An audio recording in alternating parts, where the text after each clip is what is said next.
Hello guys, welcome to Innovate Mentor. Today we are going to talk about biogeochemical cycle fourth part, that is carbon cycle. Before that we have completed 3 video lectures. On that we have talked about phosphorus cycle, nitrogen cycle and sulfur cycle. This is the last video of the biogeochemical cycle. So this is the last carbon cycle. Okay. So first we talk about the definition. The carbon cycle is the biogeochemical cycle by which carbon is exchanged among biosphere, pedosphere, geosphere, hydrosphere and atmosphere on earth. बताता है कि जो carbon cycle है ये क्या है, biogeochemical cycle है, जिसका क्या होता है बाय विच, जिसके थ्रू ये जो कार्बन का एक्सचेंज होता है किसमें, चाहे वह बायोस्फीयर हो, चाहे वह जियोस्फीयर हो, चाहे वह हाइड्रोस्फीयर हो, चाहे वह एटमॉस्फेयर हो, वो किसी अर्थ के किसी भी पार्ट में क्या हो रहा है, कार्बन का एक्सचेंज कैसे हो रहा है, उसको हम क्या कहते हैं, कार्बन साइकिल के थ्रू हम पता करते हैं। कुछ इंपॉर्टेंट पॉइंट्स के बारे में बात करेंगे। Carbon is the main component of biological compound as well as major component of many minerals.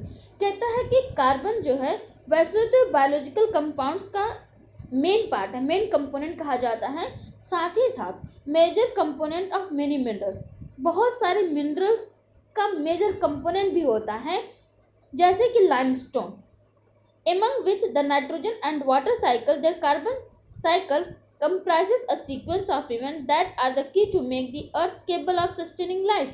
कहता है कि नाइट्रोजन एंड वाटर साइकिल के साथ साथ कार्बन साइकिल भी अपना अहम रोल निभाती है जब कोई लाइफ क्या होती है सस्टेनिंग वाली, मतलब जीवित लाइफ के लिए, ठीक है, वहाँ उसका बहुत ज़्यादा क्या होता है इंपॉर्टेंट रोल प्ले करता है carbon. It describe the movement of carbon as it recycle and reduce through the biosphere. कहता है कि it describe the movement of carbon, ये कार्बन के उस मूवमेंट को डिस्क्राइब करता है जब ये बायोस्फीयर में रिड्यूस्ड या रिसाइकल्ड के फॉर्म में होता है, as well as long term process of carbon and the release of carbon sinks. या तो इसका एक लंबा टर्म प्रोसेस जो है वो, या तो इसकी रिलीजमेंट जो होती है कार्बन सिंक्स देखने को मिलती है। तो ये हमारे कुछ पॉइंट्स रहे जो कार्बन के बारे में हमें देखने को मिले। आइए हम आगे चलते हैं, कार्बन साइकिल के स्टेप्स पे बात करेंगे। Following the major steps involve in the process of carbon cycle.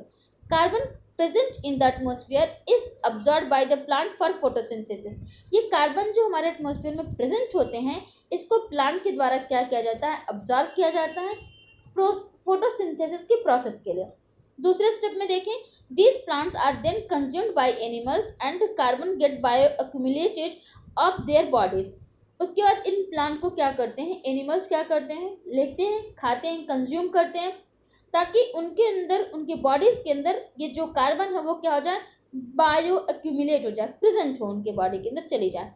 This animals and plants eventually die.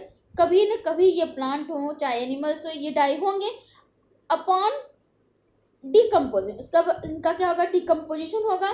Carbon is released back into the atmosphere. Carbon अपने आप फिर से कहाँ रिलीज हो जाएगा, एटमॉस्फेयर के अंदर चला जाएगा। Some of the carbon that is not released back into the atmosphere eventually become fossil fuel. मान लीजिए कुछ क्या होते हैं, कार्बन जो है वो रिलीज नहीं हो पाया एटमॉस्फेयर में, बैक नहीं हो पाया एटमॉस्फेयर में, तो वो क्या बना लेंगे, फॉसिल फ्यूल्स का फॉर्मेशन कर लेंगे। This fossil fuels are then used for man made activities. उसके बाद इसी फॉसिल फ्यूल का मैन मेड क्या करते हैं, अपनी एक्टिविटीज अलग अलग चीज़ों के लिए क्या करते हैं, यूज करते हैं, which pump more carbon back into the atmosphere, जिसके थ्रू वो लार्ज अमाउंट में कार्बन को फिर से एटमॉस्फेयर में क्या करते हैं, प्रेजेंट करते हैं।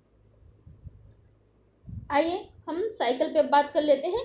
देखिए ये जो हमारा CO2 साइकिल है, प्रेजेंट इन द एटमॉस्फेयर, ये एटमॉस्फेयर में प्रेजेंट है। इसको किसने लिया, प्लांट ने लिया फोटोसिंथेसिस की प्रोसेस के लिए। फिर इसको एनिमल ने लिया जिसको हम प्राइमरी कंज्यूमर कर रहे हैं, फिर इसको दूसरे एनिमल ने हायर एनिमल जिसको हम सेकेंडरी कंज्यूमर कर रहे हैं, फिर ये रेस्पिरेशन किए तो क्या होगा, फिर से बैक हो गया क्या, एटमॉस्फेयर के अंदर।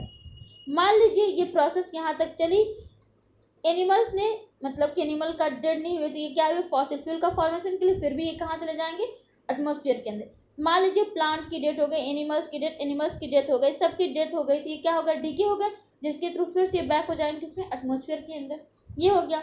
या तो ये प्लांट्स जो हैं इनका फॉसिल फ्यूल का फॉर्मेशन हो जाए तो भी क्या करते हैं, चाहे वो प्लांट्स की फॉसिल फ्यूल का फॉर्म हो, चाहे वो एनिमल्स की फॉसिल फ्यूल का फॉर्मेशन हो, किसी का भी हो, लेकिन उन्हें वापस तो कहाँ जाना है, एटमॉस्फेयर के अंदर जाना है।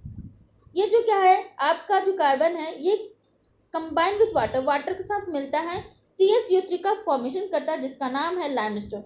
उसके बाद CO2 रिलीज विथ वोल्केनिक, उसके बाद ये CO2 है वोल्केनिक इरप्शन के तहत क्या होता है, रिलीज होता है, फिर ये क्या करता है, बैक हो जाता है कहाँ पे, एटमॉस्फेयर के अंदर।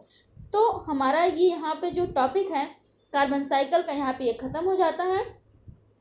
हमने अपने पूरे वीडियो लेक्चर्स में, मतलब बायोकेमिकल में हमने पूरे टोटल 4 वीडियोस की बात की थी, जिसपे हमने पहला बात किया फास्फोरस का, सल्फर का, और हमने बात किया नाइट्रोजन का। ये हमारा लास्ट वीडियो था जिसका कार्बन साइकिल का।